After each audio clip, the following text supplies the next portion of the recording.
Hey y'all, what's good, beautiful people? It's your girl Tay, and I'm here yet again with another update video. So definitely make sure you guys smash that like button, comment down below, subscribe, plus push your post notification bell button so that way anytime I upload a video, you will be notified. Happy Thursday, you guys.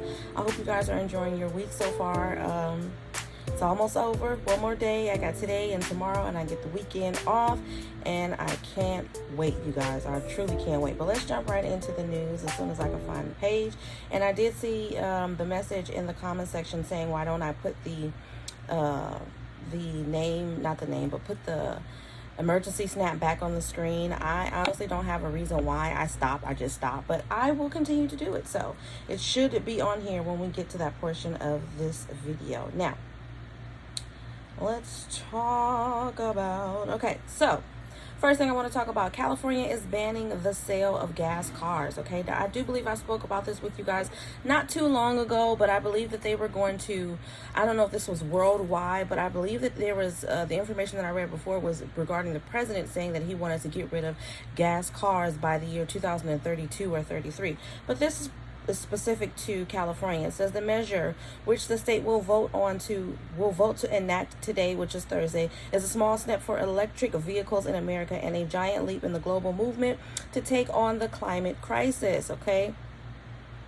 This article goes on to say that California is expected to vote on Thursday to ban the sale of new gasoline-powered cars by 2035, okay? So maybe it was just for California. The climate crisis is solvable if we focus on the big, bold steps necessary to stem the tide of carbon pollution. This is coming from our governor, Gavin Newsom, okay? The landmark move toward electric vehicles would be phased in over several years, with a target of 35% of new vehicles that don't emit fossil fuels being set for 2026, a target of 51% for 2028, 68% for 2030, and finally a target of 100% for 2035. So they're hoping that they can get everybody in an electric vehicle by the year 2035. Now, I'm going to stop here with that and say that I hope that since they're planning on banning the sale or banning the use of electric vehicles, that they make it more cost effective and more feasible for people to afford them, because I've been looking into an electric vehicle or even a hybrid vehicle, and the cars that are electric, the only ones that I've seen honestly is Tesla, and I don't want none of them. I mean, I don't have anything bad to say about them. I don't really know much about them, but I'm just not a luxury car type of gal. You know what I mean? I know that those cars come with a lot of headaches if they break down on you, and I'm not trying to be caught with no $10,000 bill when I'm trying to go and just get a simple oil change. That's just not the life story that I have planned. So I do want an electric vehicle. I do want to do my part to help with carbon pollution and all of that. But again, I hope that they make them more affordable. 9 times out of 10, most people nowadays can't afford a car that starts at $40,000 to $50,000. And I've seen that price in regular cars like like Toyota and even Honda, like some of their newer vehicles. So I'm wondering, if you're making it to where we're not going to be able to buy those cars anymore, are you going to make it to where it's affordable? Like, there should be some affordable options for middle class to low income families, right? The California Air Resource Board will vote to implement the measure today, which is Thursday, with board member Daniel Sperling telling CNN that he is 99.9% confident that this bill will pass. This is monumental, Sperling added. This is the most important thing that CARB has done in the past 30 years. It's important not just for California, but it's important for the country and for the world. So you guys let me know down below in the comment section if you think that this is significant or if it's not. Moving on to some IRS news. IRS will refund $1.2 billion in late filing penalties. The IRS will refund $1.2 billion in penalties to 1.6 million individual and business taxpayers who were fined for not filing taxes or information returns on time for the year 2019 and 2020. As the pandemic disrupted the economy and led to a pileup of unprocessed returns at the agency, the penalty relief detailed in an IRS notice is automatic, okay? So taxpayers won't have to apply for it, and many of the payments will be completed by the end of September. So it's possible if you fall in this category, you could have a refund or some money coming back to you. And we'll see if it tells you how much. But for those who haven't paid fines yet, the penalties will be abated, all right?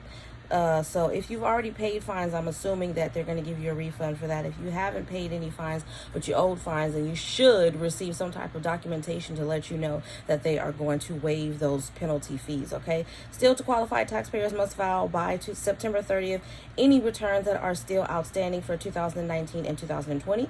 There are various other deadlines for information returns that businesses must file. Refunds won't be available to taxpayers who have already accepted a compromise offer or closing agreement with the IRS where penalties were determined by a court or for fraudulent returns. Fines for failing to pay taxes won't be automatically refunded either, okay? The relief will cover individuals, banks, employers, and individuals required to file information returns and filers of various international information returns, okay? Besides providing relief to both individuals and businesses impacted by the pandemic, this step is designed to allow the IRS to focus its resources on processing backlog tax returns and taxpayer correspondence to help return to normal operations for the year 2023 filing, okay? The agency made this statement just recently, okay? So, I think that's a little bit of good news. Y'all let me know if you think that's true.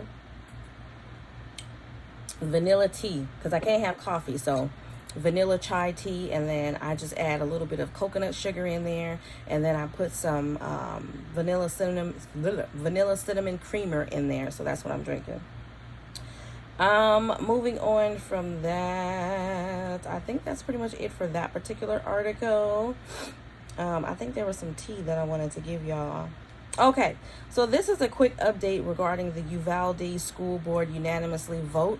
So if you guys are not aware, the Uvalde is the place where those children and teachers were brutally unalived because of the shooting that happened there, the elementary school.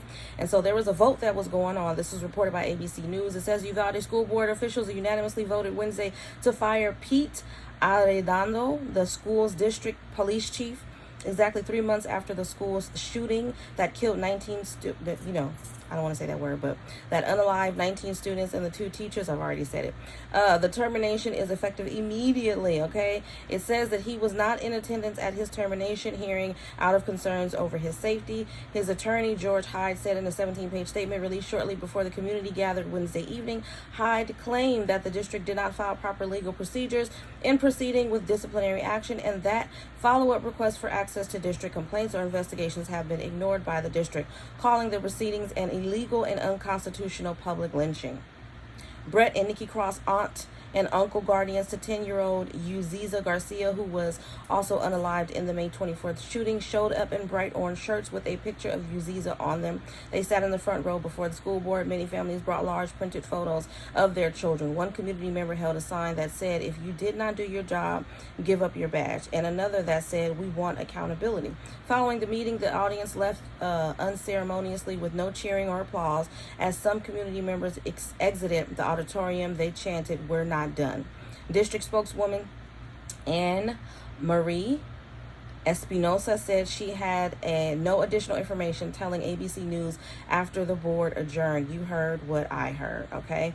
Arredondo has been the target of criticism for the delayed response to the May 24th tragedy. Okay, so I was wondering, why are they coming at him? At the end of the day, I know that the parents are upset. There's no amount of comfort. There's no amount of words. There's no amount of money. There's no amount of anything that is going to ever take that pain away from the parents that have lost their children and from the families that have lost the 2 teachers. There's no amount of anything that is going to change that. However, I do understand that when you're grieving, thoughts are not always rational, okay? Now, I'm going to see if there's a little bit more information in here about why they're coming after him, because at the end of the day, my understanding and my perception of the situation is that the responsibility falls on the person who had the weapon and took it to school. And if anything, I feel like the responsibility also falls on his parents and possibly his grandparents. I know that this person, the person who's responsible for the shooting, had actually shot his grandmother in the face the same day that he went to the school.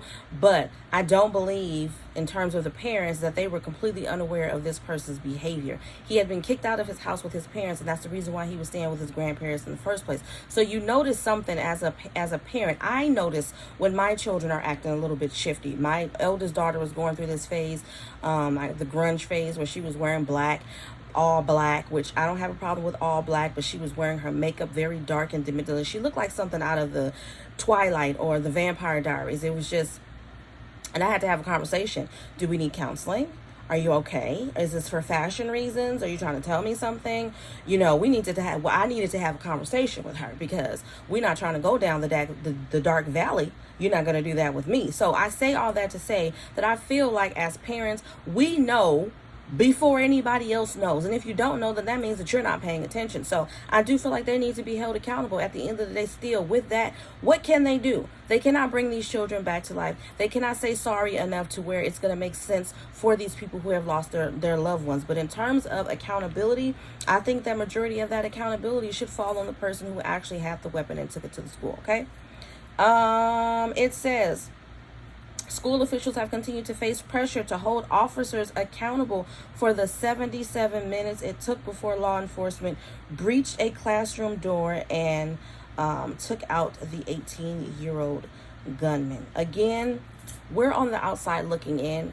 Majority of us who are having these thoughts and who are saying this don't have an idea of what it takes to actually deal with a dangerous person with hostages, with a hostage situation. That was a very hostile environment. If they had rushed in too fast, you know, I feel like either way it go in this situation, this person who did this act was headstrong on committing this crime, if that makes any sense. He had already made it up in his mind. He had put it on Facebook that he was doing that he was going to do it. Like I said, he took out his own grandmother. I believe that she's still alive, but he shot her in the face. This was a person who was determined to go to any elementary school and fulfill his whatever you want to call it. Okay, so at the end of the day, I do understand that 77 minutes, that's over an hour that it took them.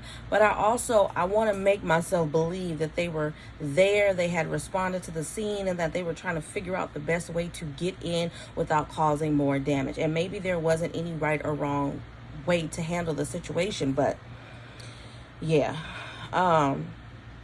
if you guys are watching this and you're in Texas, and any of your family members are the ones that experienced this, if you yourself are the parent, my heart truly goes out to you.